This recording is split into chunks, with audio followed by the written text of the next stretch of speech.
Saludos, camaradas. ¿Qué tal estáis? Espero que vaya todo bien, que vaya todo perfectamente. Desde hace unas semanas, Siria ha sido el centro del debate político en muchos países del mundo debido a la ofensiva y la consiguiente toma de poder por parte de HTS. Esta toma de poder ha conseguido derrocar a Bashir al-Assad y al gobierno baacista sirio, poniendo fin a la República Árabe Siria. Desgraciadamente, en los medios de comunicación y en las redes sociales, sobre todo occidentales, leemos nefastos análisis sobre lo que ha pasado en Siria y sobre todo se acaba cayendo en ese blancamiento, ¿no? Porque Bashir al-Assad es un dictador y se justifica todo con eso, ¿no? Y eso no es verdad. Y en esta entrevista vamos a desmentir muchas de las cosas que suelta la propaganda occidentalista y otanista. Así que bueno, para hablar sobre todo lo que ha pasado en Siria estas últimas semanas, he invitado al canal a un viejo conocido, que es José Antonio Ejido, que además es autor del libro Siria es el centro del mundo. Así que bueno, José Antonio, muchísimas gracias por venir al canal una vez más. Ya sabes que siempre están las puertas abiertas del canal para que puedas venir aquí. Y creo que además este tema que vamos a tratar hoy, que es el de Siria, creo que lo conoces bien y además creo que hay que decir muchas cosas, ¿no? Así que bueno, háblanos un poco acerca de ti, porque sé que mucha gente que me sigue desde hace un tiempo te conoce, pero siempre hay gente nueva, ¿no? Que viene al canal a informarse, así que bueno, háblanos un poco sobre ti. Bueno, en relación a Siria, bueno, mi nombre ya lo vas a poner, no hace falta que explique mucho, los viejitos tenemos biografía, acortemos. En relación a Siria, ¿cómo es la cosa? Bien, desde marzo del 2011, yo que soy veterano de observar lo que el imperialismo ha hecho en Afganistán, desde los 80, principios de los 80, durante todos los 80, después en Yugoslavia, después en Irak, después en Libia, entendía con toda claridad que Siria iba a sufrir el mismo destino de ser el país destruido, sus dirigentes asesinados, sus partidos de vanguardia destruidos y regresado a la edad de piedra, porque los norteamericanos, es decir, los sucios imperialistas gringos, cuando quieren destruir un país de línea independiente que les desafía en función de sus intereses nacionales, de su convicción revolucionaria, los imperialistas les amenazan con volverlos a la edad de piedra, lo dicen así, literalmente, y lamentablemente lo cumplen, ¿no? Combinan varias formas de ataque para aniquilar el país. Bueno, Siria era la joya, la flor y la nata, la gloria de la revolución árabe y de la unidad árabe. Siria había desafiado al imperialismo primero francés, que lo coloniza desde 1920, después israelí norteamericano. El núcleo ideológico del Partido Baaz, que toma el poder el año 63, era la defensa de Palestina, ¿no? Vale. Pero además es un país aliado de la Unión Soviética, no digo de Rusia, digo de la Unión Soviética, con quien tenía un tratado de alianza mutua, ¿no? Entonces, ya un general norteamericano, William Clark, que es el que bombardea Belgrado con el general Rodríguez, no, el general Rodríguez viene a Libia, perdón, el de Podemos viene después. Pero antes el general había dicho que iban a por Libia, a por Siria, a por Irán, etcétera, etcétera, y es el plan que están cumpliendo cabalmente. Entonces, aquí se trataba de organizar la solidaridad frente a un país que iba a padecer lo que ha padecido. Entonces, pasé desde el 2011 hasta el 2017 en Venezuela, después 2016, también 17 y 18 en el Reino de España, combatiendo políticamente por la defensa de Siria, ¿no? A partir del 2015 empecé a redactar un libro porque la intervención rusa aseguraba que Siria iba a defenderse eficazmente, porque los rusos aseguraban el aniquilamiento de la horda criminal terrorista que es la que lleva organizando la CIA desde la Operación Ciclón. época de Ronald Reagan, para tumbar el gobierno comunista de la República Democrática de Afganistán. ¿Sí? Bueno, entonces había que explicar en Venezuela y en varios sitios. Ese libro lo pude publicar en Argentina, pude hacer una edición en el Reino de España, que tuvo una gran acogida, sobre todo porque los partidos comunistas y las izquierdas habían omitido a sus bases y a la población de izquierdas todo análisis serio y materialista de la lucha del pueblo de Siria, de la revolución socialista y basista siria, de la organización de la defensa del país en torno a Bashar, pero de la clase obrera y campesina, con sus milicias, con su ejército popular, etc. Luego de la solidaridad que recibió de las milicias chiíes, libanesas, de la revolución islámica iraní, también chií, y luego de Rusia, ¿no? Entonces ese libro me llevó a recorrer 35 ciudades y pueblos del reino de los pueblos españoles, ¿no? Con una gran acogida, gran solidaridad, salvo cuando puse el pie en Laudio, Álava, donde un sinvergüenza anarquista intentó agredirme porque él defendía a los kurdos y él entendía que yo estaba agrediendo a los kurdos frente a la dictadura alawí y tal. Bueno, y dije, no, aquí la degradación ideológica del pueblo vasco es notable, pero aún así pudimos levantar la solidaridad y de hecho de ahí nació Siria Arenalde por un camarada muy tenaz, muy tenaz. Bueno, yo tengo que denunciar a un cuadro del Partido Comunista de España que se encargó de dinamitar mi proyecto de crear establemente una estructura solidaria con Siria, el movimiento de apoyo a Siria, porque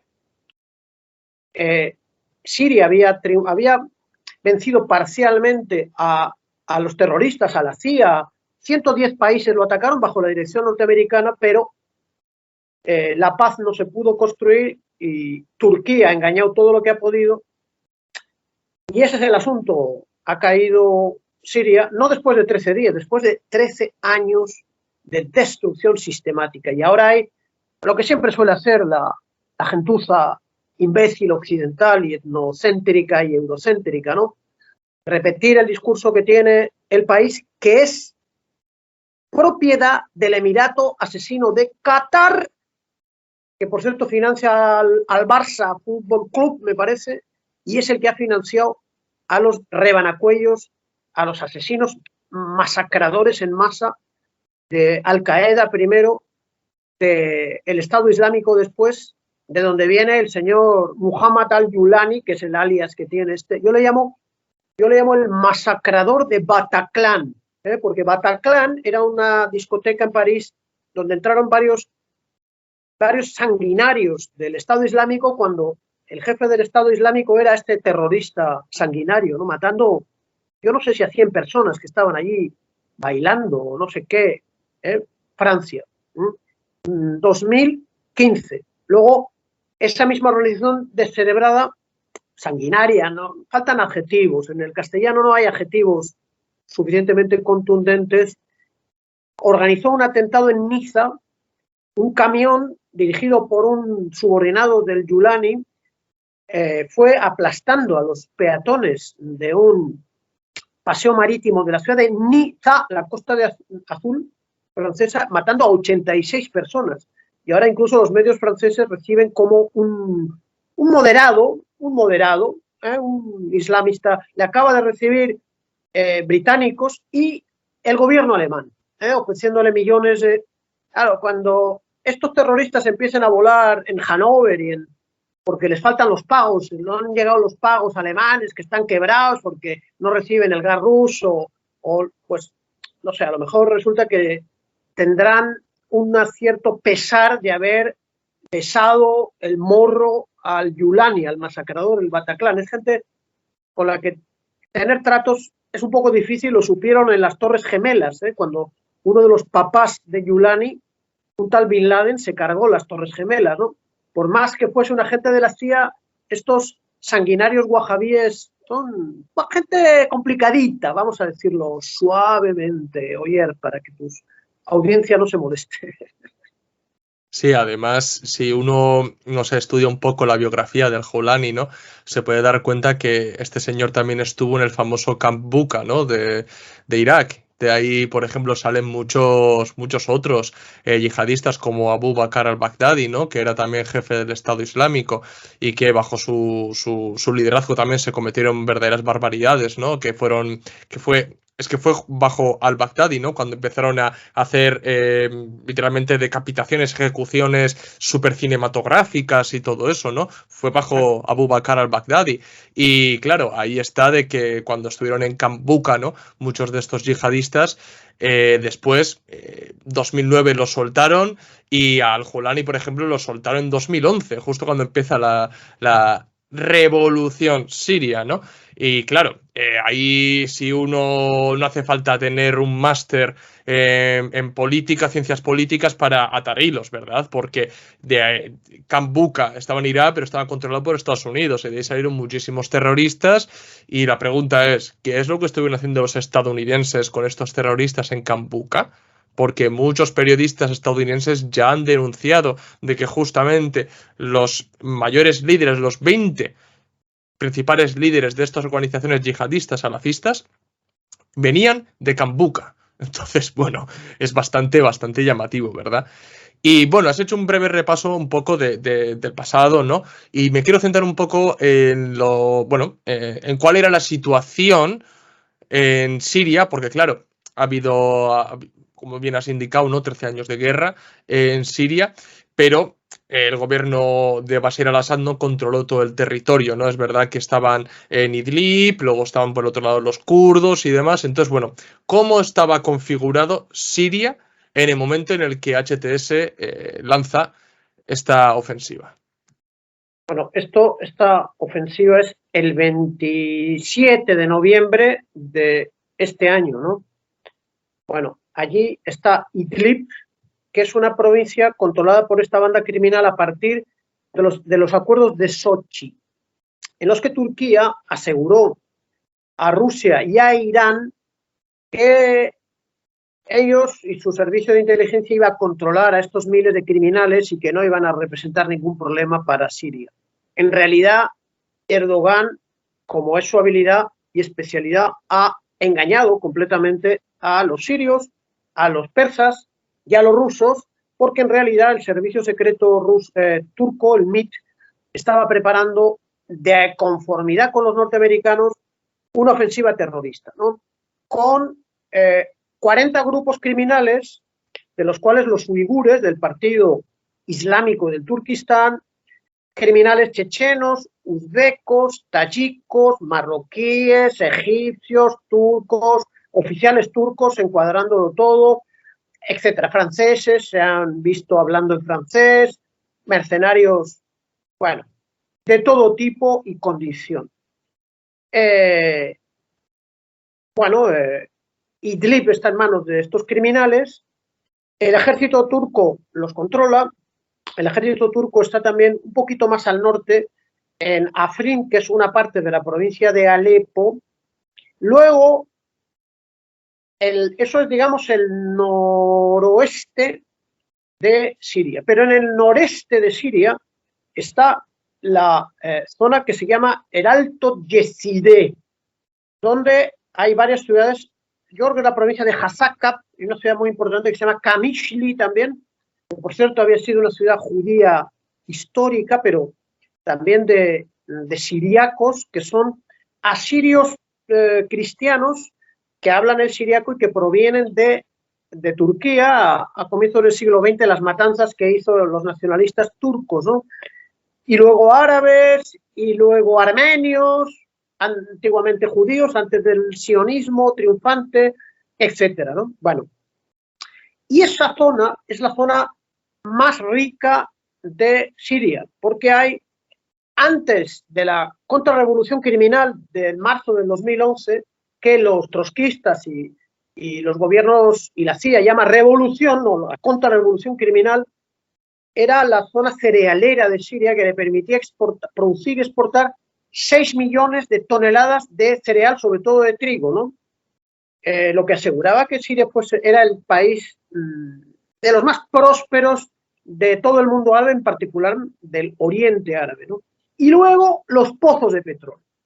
Pozos de petróleo que son explotados por una unidad colonial militar norteamericana establecida allí contra la voluntad del pueblo y del gobierno de Siria.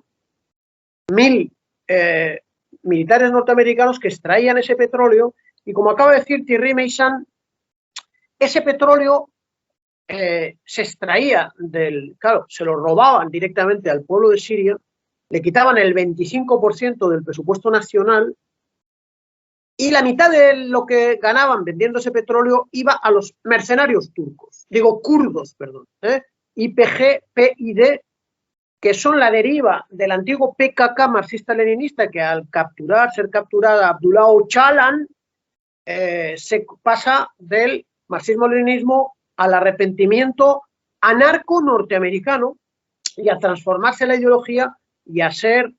Bueno, a mí un dirigente arrepentido de estos trató de convertirme al zoroastrismo, fíjate, en el Hotel Alba de Caracas. Coño, no sé, ya estoy un poco mayorcito para hacerme adorador de la religión de los aqueménidas, ¿no? Que es lo bajo que han caído estos antiguos marxistas kurdo-turcos, ¿eh? Bueno, pero como te digo, la mitad financia a estos grupos que son un poco la protección y el tampón que han creado el ejército norteamericano. Hay que decírselo bien a los anarquistas y nacionalistas burgueses que han estado defendiendo a estos kurdos como epítome, como ejemplo de la verdadera revolución de las mujeres y las tonterías y paparruchas de Öcalan en prisión, pidiendo cada día por su vida, porque sigue estando condenado a muerte desde el año 94 que fue capturado, ¿no? Llevamos en el 2024, lleva un tiempito a la sombra, ¿no? Y posiblemente lo liberen. Y la otra mitad, dice Thierry Meyssan, va a pagar a la caja chica, decimos en Venezuela, a los presupuestos ocultos de la CIA. La CIA, con lo que roba allí, no tiene que pedir dinero al Senado ni al Congreso norteamericano para cometer sus actividades criminales, matar gente, dar golpes de Estado, investigar a todo el mundo, espiar a todo el mundo, etcétera, etcétera, ¿no? Eso un poco. Luego, en el desierto del sur de Siria está la base norteamericana de Al-Tanf o Al-Tanaf, que es lo que ha permitido a los norteamericanos controlar y cortar la línea solidaria entre Irán, Irak, Siria y la resistencia palestina y libanesa. Ahí hay una base norteamericana también con terroristas del ISIS, que por cierto, junto con el ataque desde Idlib, había células durmientes en el desierto que separa Siria con Irak, y han estado masacrando a soldados sirios que escapaban, a pastores. Incluso la ODSH, la Organización de Defensa de Derechos Humanos de Londres, que lo controla el Servicio de Inteligencia británico, ha hablado de las masacres inmisericordias que están cometiendo estos criminales del ISIS, ¿no? Que es la antigua casa madre del señor Yulani, ¿no? Del respetable, del honorable, de su excelencia, nuevo líder aclamado por ingleses, por el país, por Gara, en fin, etcétera, etcétera, ¿no? Por el mundo occidental corrompido que nos toca padecer, ¿no? Y sus izquierdas igual de corrompidas. Bueno, y creo que te olvidas también los saltos del Golán, Israel, ¿no? Bueno, los saltos del Golán, es que es tan largo que es imposible no olvidarse de algo. Que, por cierto, Israel lo que ha hecho es aprovechar para quedarse con todos los saltos de Israel, para llegar a 15 kilómetros de Damasco y para destruir toda la flota siria, menos unos barcos que se han refugiado en el puerto ruso de Tartus, todos los centros de investigación, todas las fábricas militares, todas las unidades blindadas y todas las fuerzas de defensa antiaérea sirias y antimisiles. Con lo cual, Israel, Estados Unidos, tiene el campo o el cielo abierto para la siguiente guerra, que es bombardear y aniquilar la República Islámica de Irán, Este que es un poco la cadena en la que hemos entrado, porque no se van a detener hasta aplastar toda forma de resistencia después de esta victoria sionista tan importante como la victoria del 67 o la del 48, ¿no? hay que reconocer que están muy eufóricos los sionistas. Sí, sí. Y ha habido también una traición de algunos drusos que decían que eran muy basistas, pero se han demostrado ser otros traidores dispuestos a venderle a su madre en esta situación bien catastrófica que vive Siria, de momento.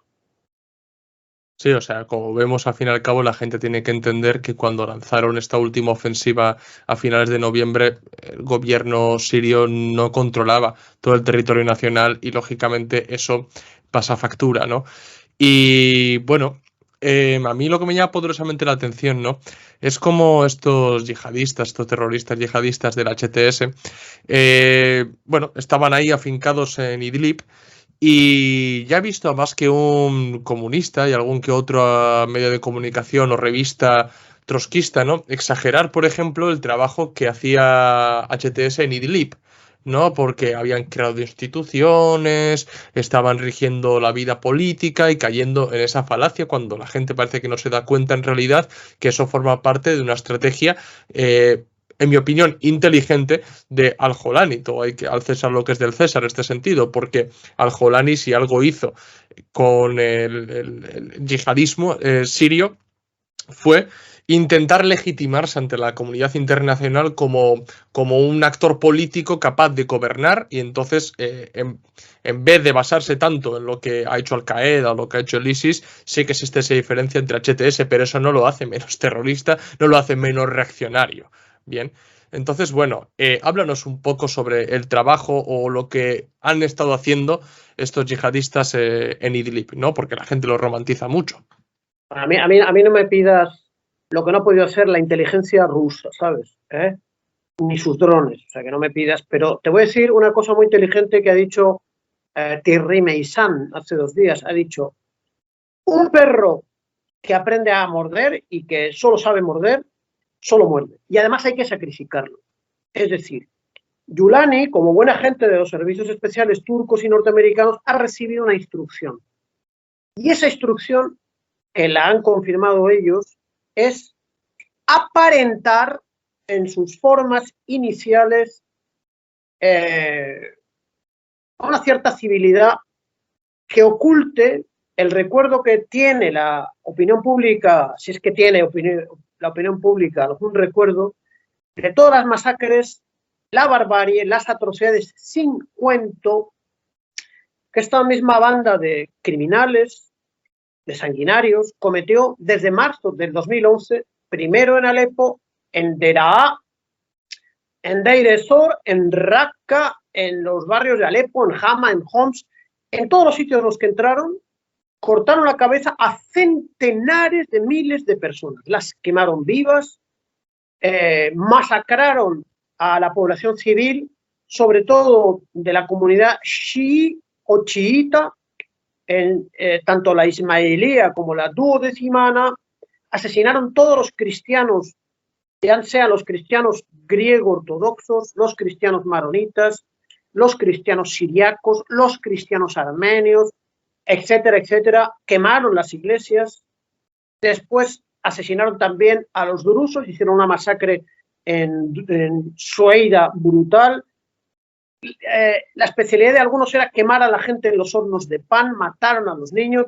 Se habla de unos 600.000 muertos, ¿no? Entonces, no es que no lo vayan a hacer ahora, no es que no lo sepan hacer, no es que ya lo estén haciendo cuidando las formas, dado que tanto Erdogan como los servicios especiales de Biden y el MI6 británico ha ordenado a su peón, al masacrador del Bataclan, tener cuidadito, cuidar las formas, perfumarse, ducharse un poco, cortarse un poquito la barba, etcétera, y mostrar una cierta presentabilidad que no tiene, porque ya están empezando a masacrar población alawí a pesar de todo, están empezando a matar a yezidíes, están empezando a matar en la calle a antiguos miembros del ejército árabe sirio, a intelectuales, a periodistas, a cristianos. Acaban de reventar un cementerio cristiano en Hama, acaban de quemar la tumba de Bashar al-Assad, es decir, ultrajan a los muertos, porque cuando los focos de la opinión pública bajen, ellos lo que van a hacer es islamizar en su teoría wahabí antimusulmana, sacrílega, criminal, degenerada, inspirada en la ideología que tiene tanto Qatar, que es el que le da dinero y les da ideología. Qatar y Turquía, sobre todo Qatar tiene una particularidad, es que a la vez es wahabí, la ideología criminal de los saudíes, que son una gente puesta allí por los ingleses, que llegaron al poder cortando cabezas de todas las otras tribus, cortar la cabeza de seres humanos, y eso es lo que siguen haciendo, ¿no? Y eso es lo que saben hacer. Qatar a la vez son los hermanos musulmanes y los wahabíes. Turquía no son wahabíes, pero son los hermanos musulmanes. Los hermanos musulmanes son Hamas, los hermanos musulmanes son una organización considerada terrorista, y sí, abiertamente terrorista, que ha sido un peón del servicio secreto británico desde la lucha contra Nasser, y luego un peón de la señora Clinton, del Partido Demócrata, cuando las famosas primaveras árabes, el año 2010, ¿no? Los hermanos musulmanes ayudaron a destruir la revolución libia, que era muy musulmana, pero con una concepción revolucionaria que había abandonado al wahabismo y a los freros, a los hermanos musulmanes, y estos están ahí, ¿saben? Es la misma ideología, pero con la particularidad que también está presente en la ideología criminal, es combinar el mercado con la Sharia. Es decir, han dicho que el régimen de Bassat es burgués. No. Era un régimen democrático popular con una gran base obrero-campesina. La verdadera burguesía feudal, comerciante, narcotraficante, es los hermanos musulmanes que ya se levantan contra las reformas sociales del Partido Baas el año 1981, 980, y que fue aplastada tras las masacres que cometieron en la ciudad de Hama, pero representaban el bazar corrompido de los feudales hermanos musulmanes. Entonces vuelven los hermanos musulmanes a establecer un régimen de capitalismo dependiente neocolonial, privatizador, que va a entregar la tierra, lo mismo que en Ucrania, a BlackRock y a Vanguard, y el petróleo a la ExxonMobil, a la British Petroleum, etcétera, para seguir saqueando lo que ya comenzaron a hacer cuando los norteamericanos, con apoyo kurdo, han llegado a controlar una parte del territorio sirio. Ahora ya lo controlan enterito, hasta que el pueblo sirio vuelva a levantarse. Y confiamos en que sea así, porque es un pueblo heroico desde la época de Saladino. Si echó a los cruzados, los volverá a echar otra vez. Yo sí quiero hacer un breve apunte. Es respecto a Al-Jolani. Dentro de poco subiré un vídeo sobre Al-Jolani, ¿no? Desmontando literalmente su figura y todo el blancamiento que hacen los medios de comunicación occidentales. Pero sí hay un punto fuerte que se ve aquí, que lo han trabajado mucho, tanto los servicios de inteligencia como la propia Turquía, ¿no? Incluso internamente, creo yo, que es lo que decía Al-Jolani de la sirianización del yihadismo, ¿no? Porque cuando Al-Jolani aparentemente rompe con Al-Qaeda, él deja muy claro de que el yihadismo, si quiere triunfar, tiene que no enfocarse en un Estado Islámico internacional, sino más bien ese Estado Islámico internacional tiene que ser la suma de distintos Estados Islámicos nacionales. Es decir, esa sirianización del yihadismo, ¿no? Tenemos que aspirar a tomar el poder en un país si queremos ser realmente triunfantes. Y eso, la verdad, lo ha conseguido. Lo ha conseguido finalmente en Siria. Y bueno, ese apunte es interesante también para ver, ¿no?, las distintas estratagemas que puede haber dentro del imperialismo, al fin y al cabo, porque no deja de ser otro tentáculo más del imperialismo, ¿no? Además, todo lo que has comentado, yo a mucha gente le he dicho, ¿no? Porque la gente cae en asociar a todo el mundo islámico con esta gente, y es erróneo. La gran mayoría del mundo islámico no acepta estas cuestiones extremistas, no los ve bien. no los ve bien, son defenestrados, son desacreditados por el propio mundo islámico, gente como Al-Jolani, organizaciones como Al-Qaeda, como el Estado Islámico, o sea, sí, hay países que sí, como tú has mencionado, Qatar, Arabia Saudí, que son regímenes asquerosos, vamos a decirlos tal cual, y bueno, eso hay que dejarlo muy, muy claro, pero bueno, sí que ha habido un trabajo ahí de pragmático político, ¿no?, de Al-Jolani, que bueno, ahí están los resultados, desgraciadamente, ¿no?, para el pueblo sirio y para todos los antiimperialistas del mundo. Sí quiero decir a la gente que no voy a poner ni una sola imagen de todas las masacres que han cometido, porque primero es lo que buscan, promocionarlas y publicidad, y segundo porque tumbarían el vídeo. Bien, entonces no voy a poner ni una sola imagen, no les voy a dar ni esto de publicidad a estos sinvergüenzas. Y entonces, bueno, hemos hablado sobre los grupos yihadistas salafistas existentes en Siria, de dónde vienen sus raíces y demás, pero bueno, has dado también unas breves pinceladas sobre el gobierno sirio. Entonces, ahora sí quiero que profundices un poquito más sobre el gobierno sirio baacista y, sobre todo, la pregunta clave: ¿era realmente Al-Assad un dictador, como dicen los medios de comunicación occidentales? Mira, el gobierno era un gobierno de coalición política pluralista, de contenido antiimperialista, con una dirección del Partido Baas Árabe Socialista, pero llamado Frente Nacional Progresista, ¿no?, que es el gobierno construido por el presidente Hafez al-Assad ya en los años 70, con la participación de su partido, el Partido Baas Árabe Socialista, y la orientación que le dio, porque en realidad el Partido Baas era como una unión de corrientes distintas, enfrentadas, poco claras, ¿no? Se dice que los textos originarios, fundacionales, vamos a decir, de la ideología basista, están redactados por un damasceno, cristiano Michel Aflaq, de una manera tan confusa que permitía todo tipo de interpretaciones de derechas, antimarxistas. Él era un antimarxista, pero ha habido corrientes de izquierda dentro del Baas y distintas interpretaciones. La de Hafez al-Assad es una coalición con los comunistas que en Siria estuvieron muy, muy cerquita de tomar el poder político y militar. Tanto es así que la CIA planteó asesinar a 3 dirigentes del país antes del 63. Uno de ellos era el jefe del ejército, otro era el jefe de la inteligencia del ejército y otro era el secretario del Partido Comunista, Khaled Bagdash, porque el Partido Comunista tenía influencia en el ejército y ahí las revoluciones, muchas veces árabes, Venezuela, por ejemplo, en Perú con Velasco Alvarado, etcétera, han sido la obra vanguardizada por militares. Como decía, por cierto, un autor soviético, un texto muy interesante que se llamaba Los principios del comunismo científico, de Víctor Afánasiev. Cuando la clase obrera es incapacitada de tomar el poder, tiene que ser la pequeña burguesía militar, y es el caso del Baas, el caso de Egipto, etcétera, y el caso de Venezuela, por ejemplo, y eso es lo que pasó.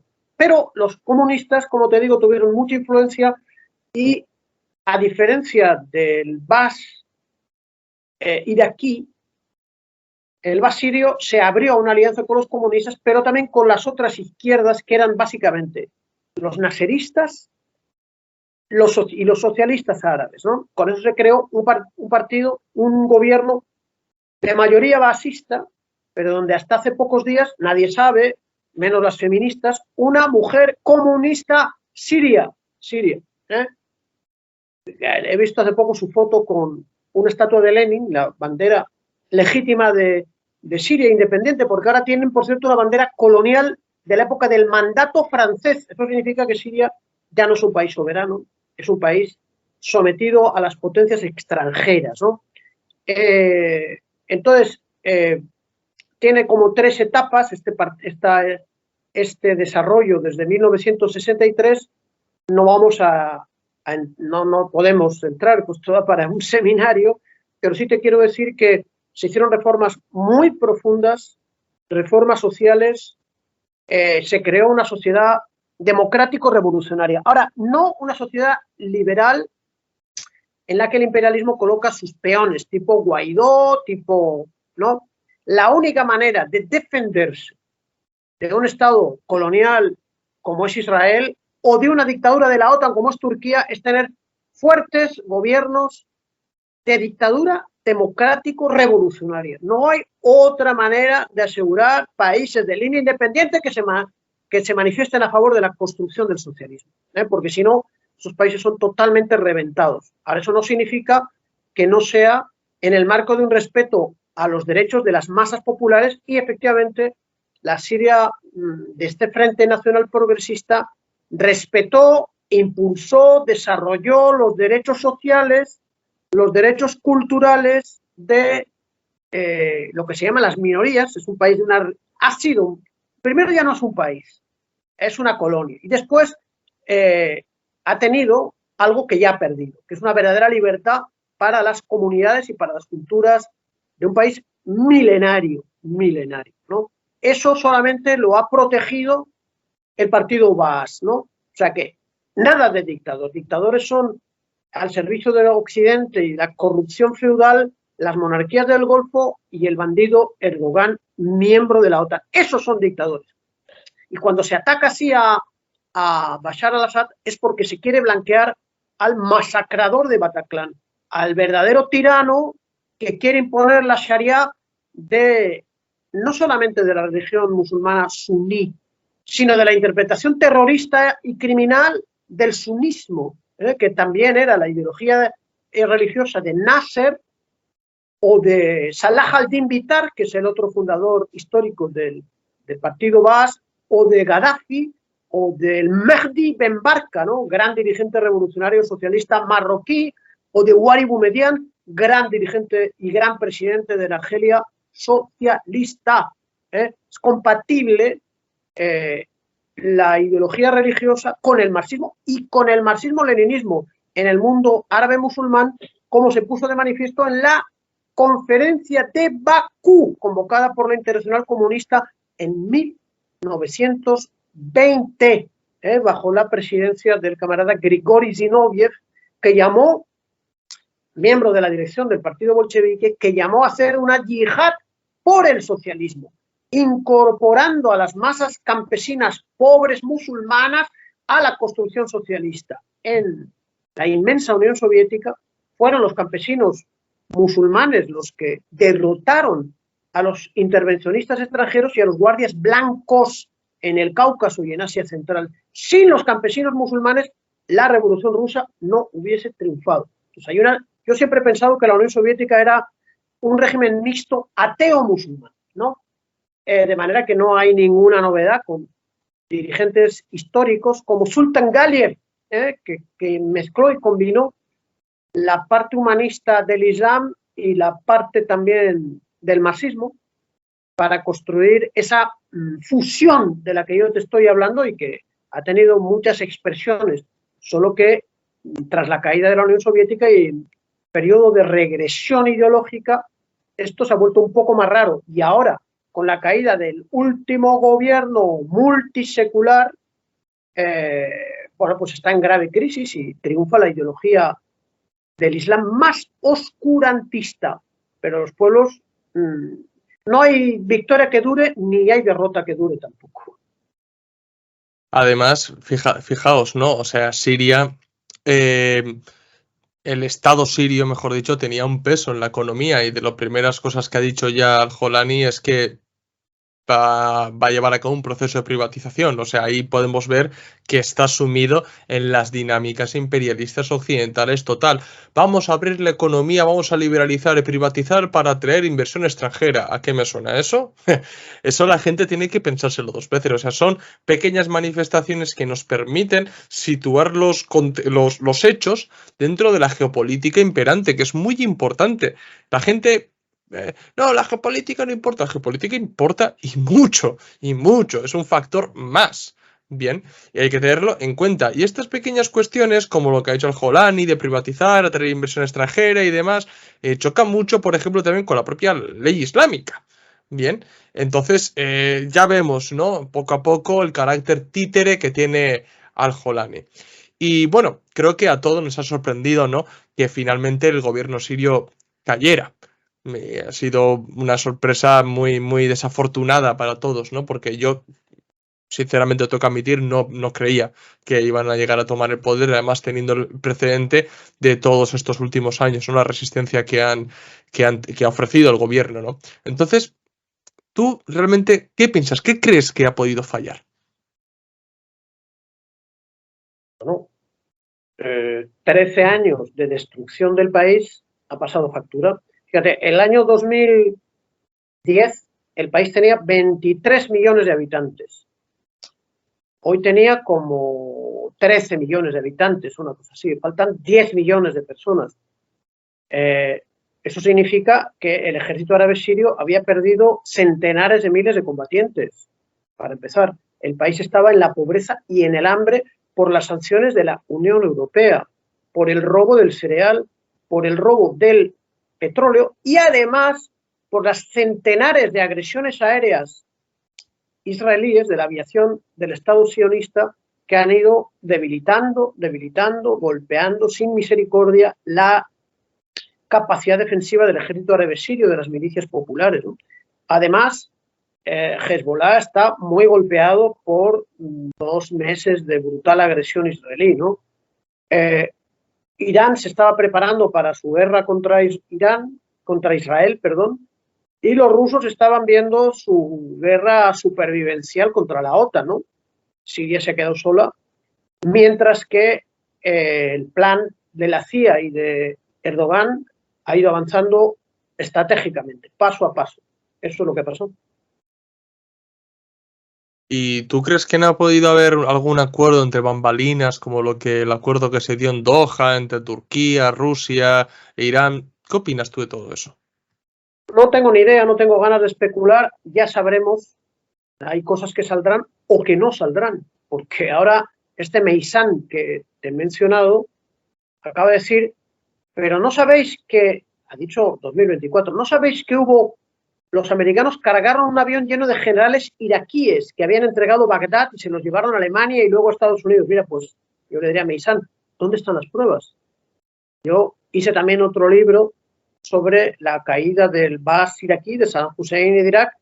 Miré todo lo que pude y no encontré los nombres de los generales que se decía que habían traicionado Bagdad. No lo niego, solo que para no caer en charlatanería es bueno tener pruebas, contrastarlas, reflexionar, informar de las fuentes.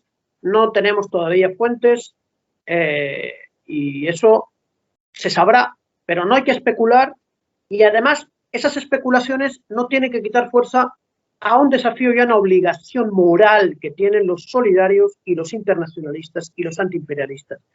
Dar la solidaridad a la nueva oposición siria, a las víctimas de la dictadura terrorista islamofascista, a la nueva resistencia armada, a la nueva resistencia política del pueblo sirio en lucha contra la tiranía de la OTAN, ¿no?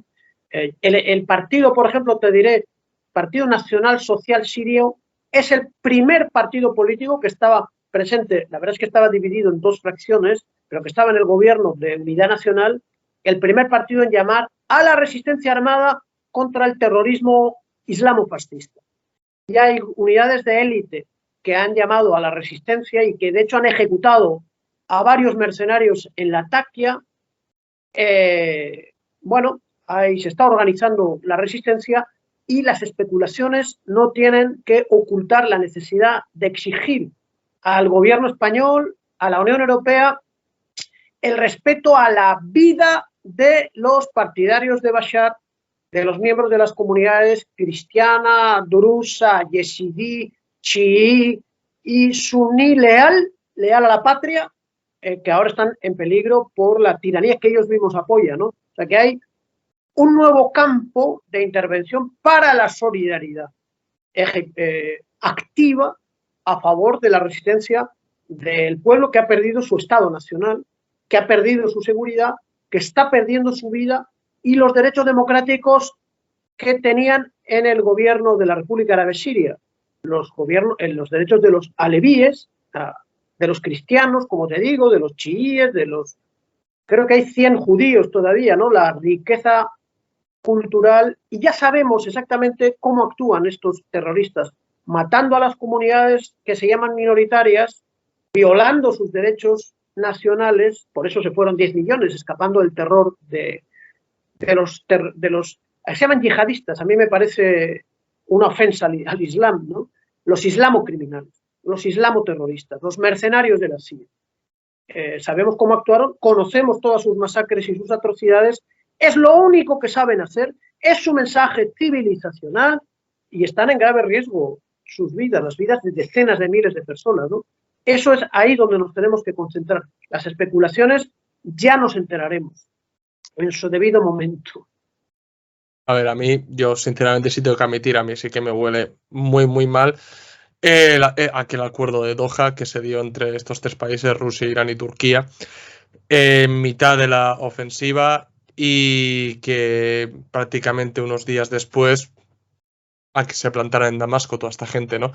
Y más aún, además, a mí también me llama poderosamente la atención, por ejemplo, ¿no? Algunos medios de comunicación rusos que no dudaban antes, por ejemplo, de llamar a esta gente terroristas y demás, ahora empiezan a llamarlos oposición armada, no sé qué. A mí, sinceramente, Guido, sí me huele muy mal las cosas, es verdad que todavía no tenemos la fuente, no sabemos lo que se habló, pero a mí sí que me huele muy mal. También, no sé, veremos lo que hay ahí. Rusia también no ha tardado ni 2 días en permitir cambiar la bandera en la embajada siria en Rusia. No sé, hay cosas que a mí me huele muy mal. No sé qué ha habido ahí entre bambalinas, no sé si algún día lo sabremos, no lo sabremos, pero a mí sí que me huele mal. Y si un día sale a la luz lo que se ha hablado ahí, creo que tendremos que hacer la autocrítica pertinente a todo esto. Pero bueno, como bien dices, por ahora solamente son especulaciones y habrá que ver cómo se desarrollan los hechos. Otra cuestión muy importante también es que la gente parece que se olvida, ¿no?, de que Siria forma parte del eje de la resistencia, ¿no? O sea, los camaradas que has mencionado antes de Siria y Rinalde subieron a Twitter un fragmento de una entrevista tuya que decías muy claramente, ¿no?, de que apoyar Siria era apoyar Palestina, ¿no?, que no se podía apoyar Palestina sin apoyar Siria, ¿no? Lo dejabas bastante claro en ese fragmento que duraba un minuto y medio, creo, que no sé cuándo es esa entrevista, pero es muy interesante lo que dices en ese, al menos en ese fragmento. Y claro, vamos a dejar un poco claro a la gente de que Siria efectivamente formaba parte del eje de la resistencia. Entonces, en este sentido, ¿qué pérdidas sufre el eje de la resistencia con la caída del gobierno de Bashar al-Assad? Mira, oye, yo en mi intervención final te he dicho una cosa sobre la que te pido que te manifiestes, porque eres comunista, tenemos que pasar a la acción. Yo digo, y te pido, te emplazo también a que tú me respondas sobre la necesidad de pasar a una acción práctica de solidaridad con las vidas y con los derechos de las comunidades en peligro por los terroristas en el poder. Eso es lo que te quiero decir. Tú me preguntas análisis, podemos hacer muchos análisis. Yo no me quedé en los análisis, saqué un libro, hice conferencias, llevé a la organización de una conferencia por la solidaridad con Siria y lamentablemente algún alto geifalte, como te digo, me tumbó porque no quería ir desarrollando, que se desarrollase un trabajo así estable de información, difícil porque la causa palestina es popular, la causa siria era totalmente desconocida. Entonces, ¿tú cómo lo ves la necesidad de pasar a la acción concreta que salve las vidas del pueblo sirio bajo la tremenda amenaza de la caída en manos del masacrador del Bataclan, ¿no? Hombre, nosotros salvar la vida directamente no tenemos, desgraciadamente ese poder no lo tenemos, pero creo efectivamente que tenemos que aportar nuestro granito de arena. Lo hemos estado haciendo con Palestina y creo que seríamos hipócritas, ¿no?, si no lo hiciéramos con Siria. Yo asimilo totalmente lo que tú bien dijiste en ese fragmento y creo que y yo te parafraseé en un vídeo que hice la semana pasada, dije lo mismo, que efectivamente nosotros apoyamos a Palestina y somos anti-Siria, por ende, obligatoriamente, apoyamos a Siria y concretamente al pueblo sirio. Entonces, sí, efectivamente hay que tomar partido, hay que realizar cosas, actos, cada uno, pues lo que sea. Esta entrevista también contribuye, hay que hacer charlas, hay que volver a reactivar esa red, ¿no?, que creasteis en su momento de apoyar a Siria. Además, ahora creo que es más necesario que nunca porque estamos en ese momento en el que todo parece oscuro, ¿verdad? O sea, ha sido derrocado el gobierno sirio, Bashar al-Assad está en Rusia, parece que todo está perdido. Y no, tú mismo has indicado ahora que hay conatos de resistencia en Siria. O sea, creo además que es más importante que nunca hacerlo, ¿no? Creo, además, que ya se estado haciendo algunas charlas recientemente por aquí, por Euskadi, ¿no? Sobre Siria, y creo que es sumamente importante reactivar todo este movimiento, porque, al fin y al cabo, estos terroristas, porque no tiene otro nombre, no son más que un tentáculo más de la OTAN, y combatir esto es combatir el imperialismo occidental por extensión. Entonces, sí, creo que sí, hace falta llevar a cabo actos, manifestaciones, porque la gente sale muy fácil con Palestina. Tú mismo has dicho, es una causa popular que está arraigada en cierta parte del movimiento comunista, ¿no? No solamente en España, sino en el mundo, ¿eh? En el mundo. Pero desgraciadamente Siria no. Desgraciadamente Siria no, ¿no? ¿Por qué? No te sabría responder a esta pregunta el por qué, pero ya tengo ciertas sospechas, la propaganda, Siria, bueno, mejor dicho, el gobierno sirio no tiene esa casuística que tiene Palestina, ¿no?, que ha estado constantemente pisoteado, no tiene esa casuística, al fin y al cabo, ¿no? Entonces, sí, creo que hay que hacerlo, porque lo que les espera al pueblo trabajador sirio creo que es nefasto, ¿no? O sea, no sé si te respondió a la pregunta lo que querías que te comentara. Allí, salvar la vida, claro, en lo personal es imposible, pero hacer presión a las autoridades, crear un ambiente de presión. Y ahí, el jueves pasado, pasó algo interesante en el centro de Bilbao, en el Arenal de Bilbao. O sea que, por un lado, Jarki, junto a Azkapena, hizo un primer acto en la calle, con las banderas de la Siria legítima, diciendo Al-Qaeda es Israel, diciendo el wahabismo es sionismo, y defendiendo a Siria, también con las banderas de Irán, del Líbano, etcétera. Eso a mí me ha parecido, yo no he sido convocante de nada, pero me parece muy optimista la rapidez de la respuesta, ¿no? Yo creo que el trabajo de explicación debe conducir a crear actos y a crear estructuras y plataformas. Vivimos en un país católico, apostólico y romano. Deben de saber los fieles apostólicos y romanos católicos que sus hermanos de confesión están en gravísimo peligro de ser decapitados, ¿no?, como ya pasó la vez anterior. Entonces deben también de movilizarse. Los kurdos han tenido mucha simpatía, ahora los kurdos también están en peligro, independientemente de la posición que tuviesen en relación al gobierno del Frente Nacional Progresista, ¿no? Yo digo, hay que crear las condiciones para una movilización que defienda la vida, la soberanía de Siria, los derechos a la vida de la población, de los niños, de los adultos. Hemos visto a estos terroristas matar a heridos y enfermos en los hospitales. Es una noche muy oscura la que se le cae a lo que ha sido la República Árabe Siria, que ya no existe como país, pero la humanidad tenemos obligación de ser humanos, ¿no? A eso me refería.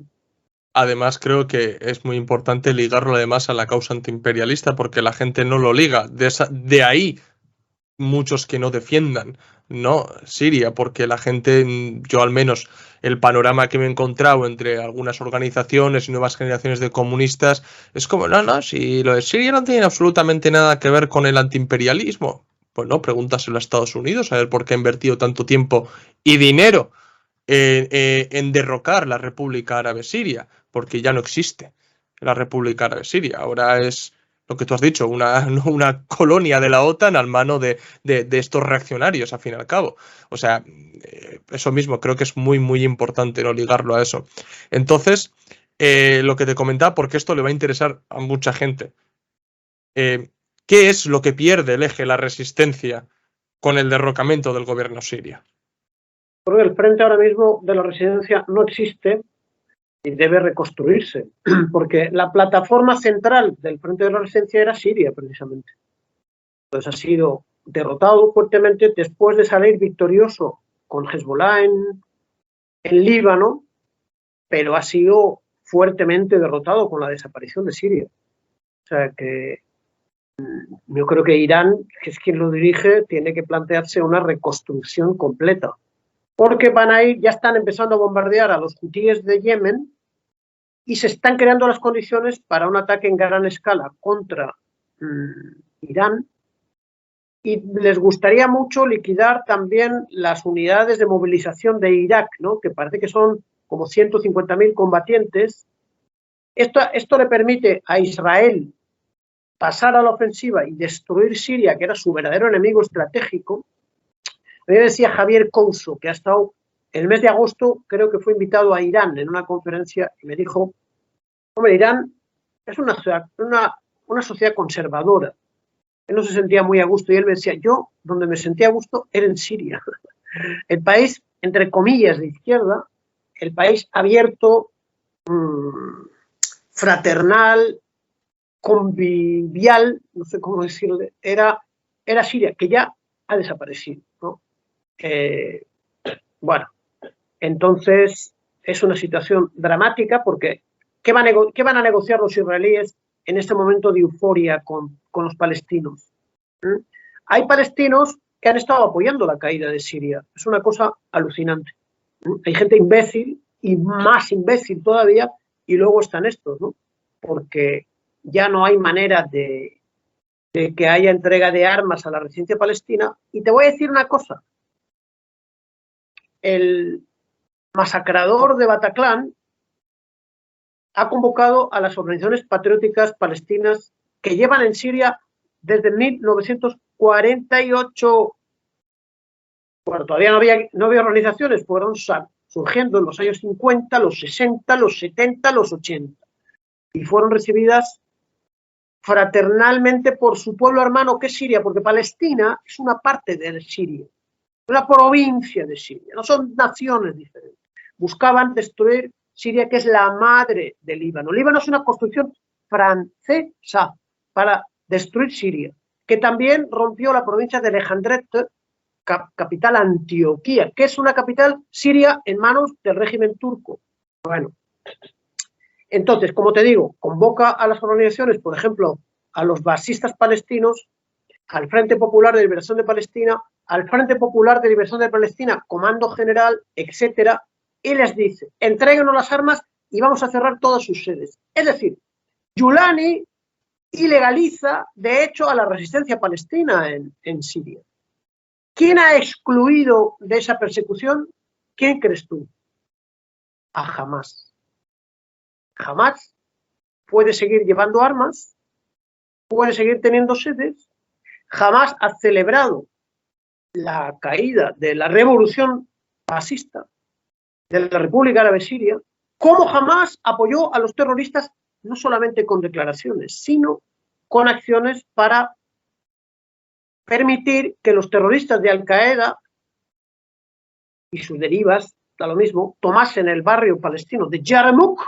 Yarmouk es el nombre de una batalla histórica del mundo musulmán, pero es el nombre de un barrio habitado, construido por los palestinos desde 1948, pero que estaba muy cerquita del Palacio Presidencial. Entonces, los de Hamás abrieron las puertas del barrio a los terroristas.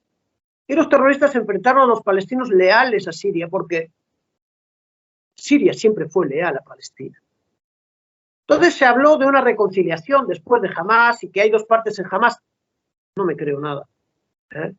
Los de Hamás practican la taquía, que es la mentira religiosa. Entonces no se sabe cuándo dicen la verdad y cuándo dicen la mentira. Pero el masacrador de Bataclan ha excluido a Hamás. Entonces yo me pregunto, si Irán no puede mandar armas sobre el suelo sirio, porque ya ha dicho el masacrador del Bataclan que su enemigo es Irán y los chiíes además, ¿no? Entonces, si está Hamás allí, yo te digo, Yer, ¿será que Qatar y Turquía son los que van a mandar armas a Hamás ahora? ¿A través de Siria? Pregunto. Eso sí que caigo en la especulación.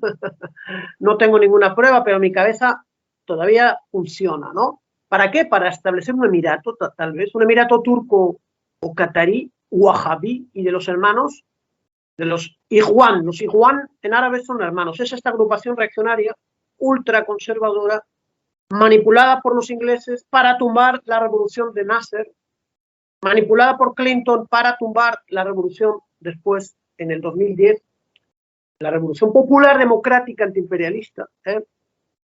Y ahora jamás opera libremente en la tiranía. Fíjate, ¿no? Qué cosa tan... Me hace pensar a mí, oye, de verdad. Que como dices tú, Yo, tengo sí, malos pensamientos.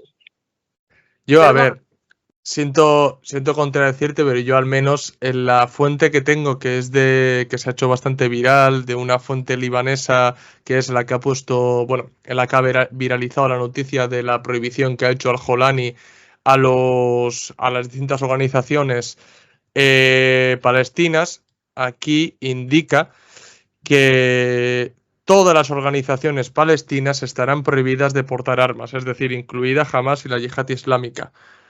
Solamente les permitirán las acciones políticas y caritativas. Tampoco permitirán utilizar Siria como un corredor terrestre. Es decir, según esta noticia que es la fuente primaria, a Hamas y la Yihad Islámica también la incluyen. Pues yo siento contradecirte porque mi fuente es The Cradle. The Cradle. Sí, Es sí, un... de Cradle se basa en esta fuente, ¿eh? The Cradle señala las organizaciones que están. Efectivamente está Yihad Islámica, que siempre fue leal a Siria, pero no está jamás. En esa Sí, lista de The Cradle no está jamás. pero es que de Habría que Cradle ver. se basa en el artículo que yo te estoy diciendo. Bueno, pues Es la fuente primaria la que yo te The estoy diciendo, Cradle Ejido. excluye a jamás, o sea que hay que ver, hay que ver.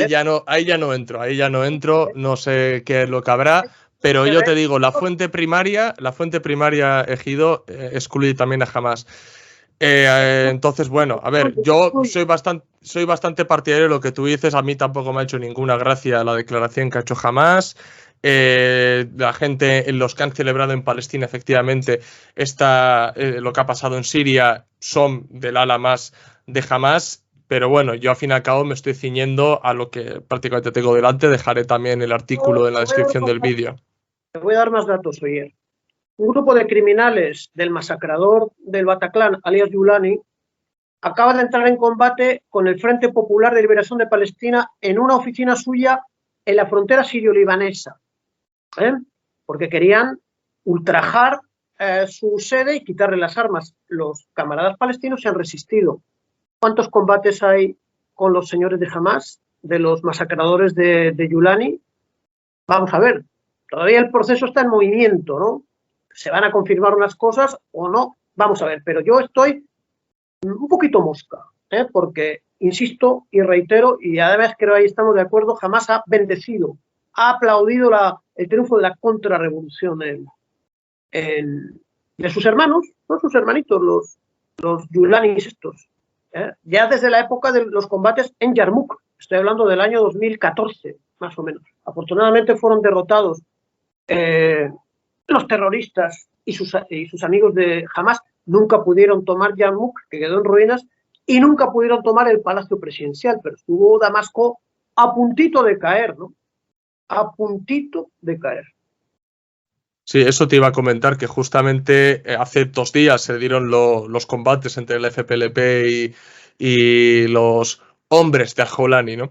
Y eso también efectivamente dice mucho, pero bueno, yo lo que te he comentado es al fin y al cabo por lo que dice la fuente primaria, que es la que se basa de Cradle. Por cierto, recomiendo enormemente a la gente que siga al canal de Cradle en Telegram o su página web, porque la información que transmiten sobre todo Oriente Próximo y concretamente Palestina y el antisionismo es brutal. Sinceramente es brutal todo lo que sacan. Es muy, muy bueno.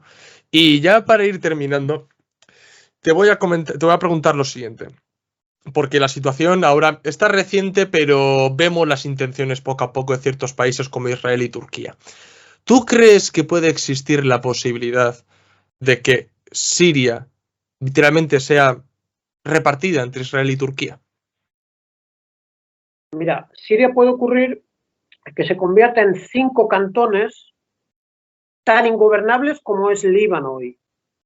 Un cantón druso, un cantón alauí, costero, un cantón kurdo, norteamericano, un cantón de los islamocriminales estos y alguno más. Todo eso bajo control del Mossad. Pero puede ocurrir también una cosa que anunció el líder Muammar al-Gaddafi, ¿no? Que él dijo, primero van a tumbar a Palestina y después los sionistas pondrán su frontera en la frontera de Turquía, es decir, se comerán toda Siria, ¿no? Y ahí Netanyahu va en ese camino. Ya ha metido sus tropas y sus tanques después de que el ejército en realidad se haya desmovilizado, ¿no? Y no haya ninguna manera de oponerse a esta invasión, porque el masacrador del Bataclan no ha dicho nada sobre la intervención de Israel dentro de Siria, porque él es un agente de Israel, es un agente sionista, él colabora y es cómplice de esa intervención. Pero además, el sultán de Ankara, el sultán posmoderno de los hermanos musulmanes, está diciendo que Alepo y Mosul es de ellos, porque era del Imperio Otomano. Entonces, ellos aspiran a quedarse con el norte de Siria, con el norte de Irak, quedarse con Armenia, pero quedarse con Chipre, quedarse con Tesalóniki. Tesalóniki, por cierto, gran capital de los judíos sefaradíes, como decían en el Imperio Otomano, de los judíos sefarditas españoles, todos de inspiración marxista, que fueron brutalmente asesinados por las SS alemanas. Bueno, pues esa ciudad gloriosa de la tradición comunista de los judíos sefardíes ahora quiere ser anexionada por el bárbaro sultancito de la OTAN, que en sus palabras habla mucho de Palestina, pero en la realidad se ha aprovechado del robo del petróleo sirio, ha hecho negocios con Israel y ahora es el padrino, es el operador de las fuerzas terroristas que han tomado y que han destruido la antigua República Árabe Siria, ¿no? Bueno, Siria efectivamente va a ser troceada y va a ser destruida, como le ha pasado a Libia, que ya no existe como país. Después de caída la Yamahiría, ya no existe como país. Ese es el objetivo, el caos constructivo que decía Condoleezza Rice, ¿no? O, como decía también algún otro gringo, llevar a los países a la edad de piedra. Es decir, la civilización imperialista asegura la prosperidad de su jardín, que diría Borrell, en el hundimiento y en el caos de los pueblos de la gran mayoría de la humanidad, ¿no? Y eso se hace saqueando la economía, destruyendo su economía, imponiendo sanciones, asesinando a sus líderes, o con esta combinación satánica con la que han destruido la República Árabe Siria, ¿no? Pero bueno, confiamos en el pueblo de Hafez al-Assad, en el pueblo de Al-Atrash, en el pueblo de Saladino, en el pueblo de los primeros cristianos, que además se negaron a seguir al Imperio Romano griego, ¿no? Y ahí salieron las heterodoxias cristianas, ¿no? Un pueblo rebelde, un pueblo oculto, que ahora se está lamiendo sus heridas. Pero junto con ellos, la humanidad avanzada y progresista. Lo mismo que fue una catástrofe para la humanidad avanzada y progresista la caída de la República Española en el año 1939, que puso las condiciones para la Segunda Guerra Mundial, esta es la caída horrible que crea las condiciones para una generalización de la Tercera Guerra Mundial. Es un momento dolorosísimo para los humanistas del mundo entero y para los pueblos y la gente decente de la humanidad. No es una situación fácil. Yo me sonrío ahora, pero por no llorar. Sí, sí, totalmente. La magnitud que tiene lo que ha pasado en Siria es brutal. Y hay que admitirlo, es una dura derrota para todos los antiimperialistas del mundo. Ya sé que habrá gente que vendrá a los comentarios.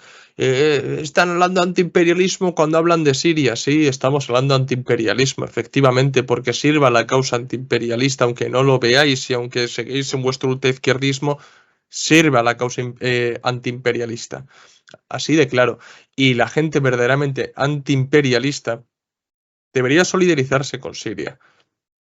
Y sobre todo, no con Siria en abstracto, sino con el pueblo sirio, que es los que no van a sufrir o no, ya lo están sufriendo el derrocamiento del gobierno baacista. Y si no, mirar cómo están sembrándolo todos los medios de comunicación, inventándose las masacres de Al-Assad, que si la cárcel de Zendaya, no sé qué, no vamos a entrar porque estaríamos otra hora, pero son brutales las manipulaciones. Es que yo veía la televisión y es que efectivamente lo que dices tú, o sea, me reía por no llorar.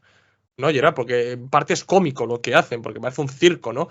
Pero es muy triste. Y la gente, desgraciadamente, lo compra y lo asimila. Ahí se ve, ¿no? Como incluso el movimiento comunista, que creo que se tiene que hacer una autocrítica muy grande, tiene que desprenderse de ese occidentalismo, ¿no? De ese paternalismo para con terceros pueblos y ver realmente lo que hay, ver los intereses que hay económicos, políticos, geopolíticos incluso. Eso es lo que la gente tiene que tener en cuenta y dejarse de ultraizquierdismos que se ha inundado las redes sociales de ultraizquierdismo por parte de muchos comunistas, aplaudiendo esto como si fuera... He visto a gente comparando al Jolani con Lenin. Lo he visto. Si quieres te mando el tuit, es que lo he visto. Es horroroso, de verdad, el nivel de la gente. Y me apena mucho porque tú lo lees, jaja, te puedes reír, pero es que es realmente el nivel en el que estamos, que es antagónico a lo que decía Lenin, ¿no? Lenin, al fin y al cabo, insistía, ¿no?, en la acumulación, al fin y al cabo, no solo de fuerza, sino también de conocimiento para poder realizar una práctica realmente revolucionaria. Nosotros estamos en la antítesis de lo que decía Lenin. Es una pena, de verdad. Entonces, bueno, no sé si quieres decir algo ya antes de que terminemos la entrevista. Yo quiero decir que me alegra mucho que Bashar al-Assad esté vivo y no haya tenido la triste suerte del camarada Najibullah, líder comunista afgano, que fue torturado salvajemente por estos repugnantes talibanes con la bendición de estos mismos trotskistas que siempre están dispuestos a despreciar a los pueblos, que no haya tenido el destino trágico de Muammar al-Gaddafi, que fue violado por los mercenarios y sicarios de la OTAN, que no ha tenido el destino trágico del presidente del Partido Socialista Serbio, el camarada Slobodan Milosevic, asesinado en una cárcel de La Haya, o el destino de este sí que era un tirano oriental, que era Saddam Hussein, un tipo con un perfil mucho más agresivo que el de Bashar al-Assad, que fue un cuidador de su pueblo, pero que también fue colgado por el delito de resistir, aunque reconozco que él sí cometió delitos. Bashar al-Assad está vivo, ha acumulado gran experiencia. Los pueblos reorganizarán sus liderazgos y a nosotros, los antiimperialistas, los solidarios, nos toca salir en la defensa de Palestina y de Siria, que es su madre. Y eso es una cosa vital para la causa de la paz en el mundo y en nuestros países. Te agradezco mucho, Jer, el espacio que me has dejado. Sí, ya sabes que lo que te he dicho al principio, tener las puertas abiertas del canal para este tipo de cuestiones que la verdad son muy, muy interesantes. Las próximas semanas también habrá vídeos sobre esta cuestión, alguna otra entrevista, traeremos seguramente a Firas, que ya le conoces, y creo que también tiene mucho que decir, ya que él es sirio, ya ni creo que callara también muchísimas bocas. Y luego también habrá vídeos sobre el Jolani para que veáis realmente su verdadera cara, lo que es, su carácter títere y todo eso, porque es necesario. Lo que hemos dicho antes cuando me has preguntado, ¿no? A ver si hay que tomar partido con todo esto y si hay que llevar a cabo, hay que desplegar una red de solidaridad para con Siria, sí. Y bueno, desde este canal, desde nuestra actividad, lo vamos a seguir, vamos a hacerlo y vamos a apoyar también a todos aquellos que lleven a cabo charlas como las que has dado tú estos últimos días y las que vendrán, me imagino, también. Nosotros apoyaremos. Invito a la gente a que se informe también, que contacte con Sir Arenalde, también, por ejemplo, que está bastante activo estos últimos días en las redes sociales, para que veáis también a ver si os queda algún acto cerca, si vivís cerca o lo que sea. Si no es así, bueno, informaros también a ver qué se puede hacer, porque es muy importante. Es muy importante crear este tipo de redes para apoyar al pueblo sirio, que ahora mismo está siendo víctima del imperialismo más atroz y de los elementos, diría yo, más reaccionarios que te puedes echar en cara, ¿no? Así que, bueno, muchísimas gracias, Ejido. Vamos a dejar aquí la entrevista. Si os ha gustado, ya sabéis, dejar un like, suscribíos al canal si sois nuevos Y nada, hasta el próximo vídeo. Salud, camaradas.